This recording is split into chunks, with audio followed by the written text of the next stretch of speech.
Endia a thoko ya tauni ya Kerugoya marokire gutara hathara thutha wa aruti a wĩra a kaunti iyo kumomorera nduka ciao makiuga ati mari mugunda-ini wa thirikari. Mihang'o ino itabanire utuko wa gukia umuthi.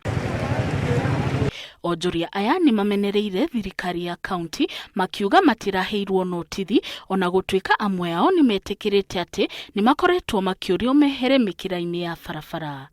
Riu twokera na kimako kinene muno tukorete wira uria maruta kindu ta 11 cio tuko tukarigwo tugukirora naku na ithu tukiri arimi anini kioseki cia ndiria njukire ndaigo ni ngari ndakora kioseki ciakwa ciothe cithi na imonda mondetwo kumonda mondo ati undu itangiripika na icio cingine walibeba na icio ingi ni makuire mathi nacio.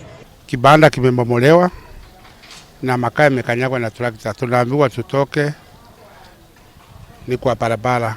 Marina marakara onjoria aya maugite ni mararihite marihi ma biacara nini toria watho wa kaunti wendekithitie makiuga thirikari ya kaunti ndingiamukirire mbeca ikimenyaga ni kumomora nduka ciao. License ikikatwa mararegete kuga itikagatwo ni undu wa ndi mamukira mbeca macoka maruta wira bano kweli toro thirikari ne kweli. Ona kuri uguo thirikari ya kaunti ya Kirinyaga ni hetete guthie na mbere kumomora miako yothe iria mugunda iria ibatie gwakwo motungata ma muingi kuma kuri thirikari ta barabara. Sasa nasanga kwani hatuwezi patiwa notice na license tumekata na haijamaliza hata mwezi.